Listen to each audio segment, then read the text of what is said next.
So welcome to our Parent Information Night.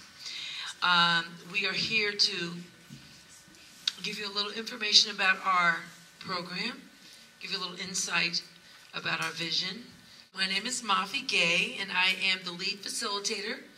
In a traditional system, you would call me a principal, but I'm a lead facilitator. I'm a part of a team of a group of amazing individuals that put together this vision of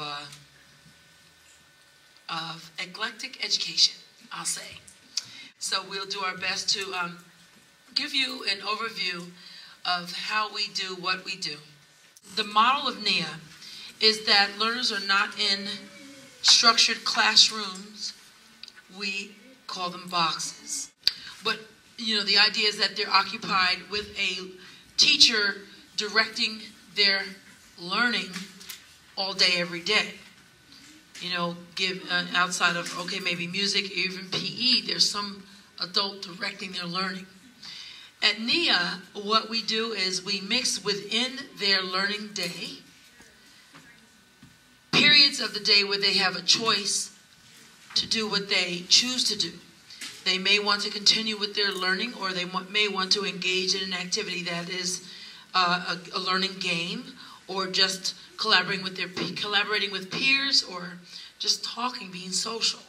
So we call these open periods or choice periods. At the K-5 level, they're called choice periods, where learners get to choose what they want to do. We do not direct their learning at that time. They're not eyes on a facilitator and doing what we say, or directed learning is happening, but they actually choose what they want to do. At the upper division in grades 6-9, next year 6-10, they're in this community space, and they have access to technology, they collaborate with their peers, they work on projects, etc. One of the projects that the learners did, they had a choice of about 10 different ideas they could do to show that they have mastered the material from the outsiders. And these two girls actually made a board game, testing knowledge. You have to go around the board and answer questions about the characters and the vocabulary and the events in the novel. And so that was the project that they made, and actually created all the pieces and the cards, and then uploaded photos and the rules, how to play the game, on a website that we created for Humanity 7 projects. So that's an example of the type of things they would be working on when they're not in the classroom. When they're in this room, they might have the computers out working on creating things. They might have big boards out working together. Okay, so my name is Paul Benz, and I'm the Executive Director of the Charter Management Organization that runs ACLC and Nea, and I handle the admissions for both schools. There's a random lottery for every grade level, where everyone who's applied is assigned a number. And those people in the random lottery go behind anybody who's on the wait list. I'm sure one of your questions is, what are my chances of getting in? So I'm going to tell you. Basically, we're going to be accepting 20 kindergartners next year. And we currently have, 20 in grades K, 1, 2, and 3.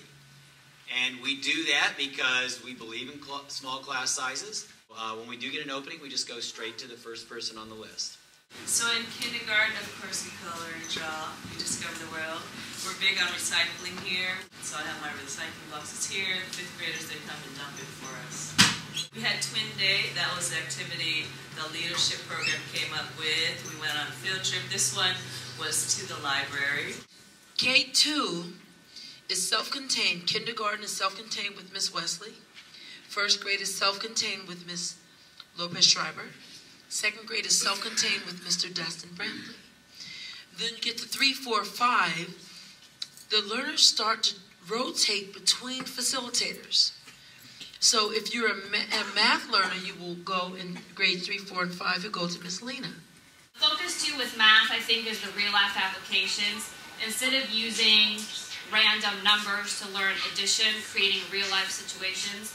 A performance assessment that the 3rd and 4th graders had was, I printed out all these pictures of things that they were into, books that they were into, toys that they were into, and created a toy store. And so they got to choose different things that they wanted that already had prices associated with them to show that they knew how to add or they knew how to subtract.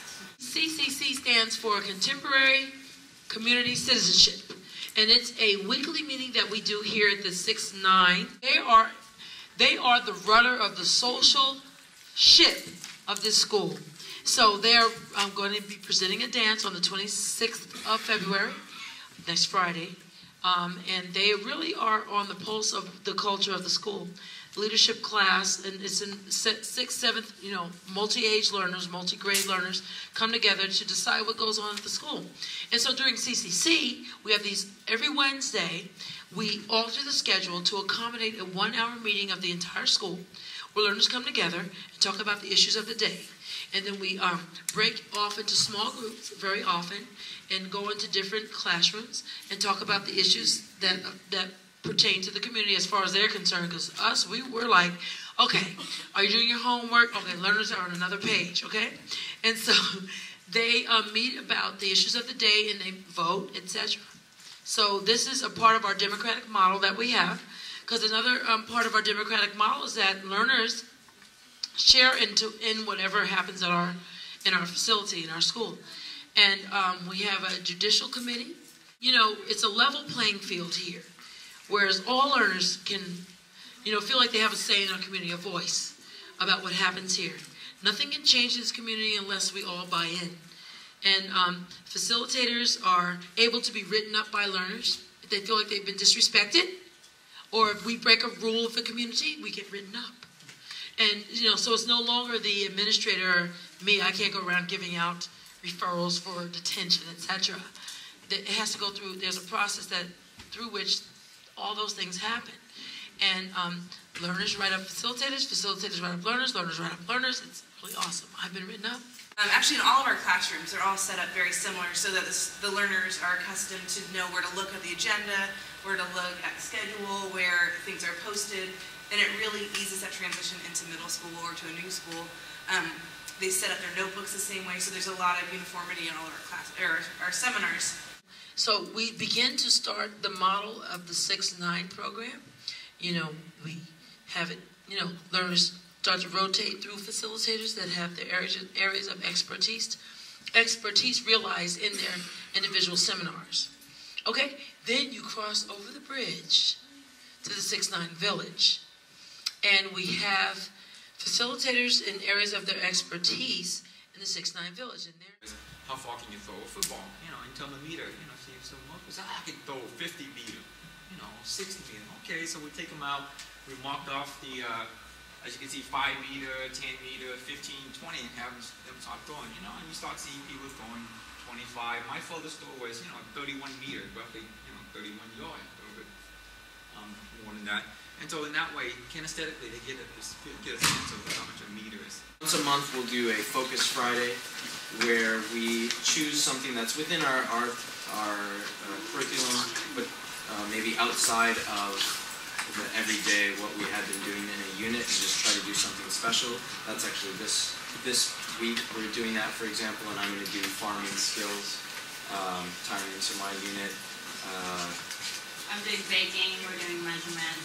And Gail is doing tall tales. So just trying to do, and the students, instead of rotating between the classes, they'll choose. It'll be a mixed 3rd, 4th, 5th grade class, and they'll get to do something for the entire morning, more focused. The persistent waiting list that we had at ACLC is answered by Nea. So at the 6-9 or 6-12 ultimately, because we're 6-9 this year, 6-10 next year, and we'll add consecutive years, but we are there. We are a duplicate of that model. What is new about Nea is the K-5. We are the test case.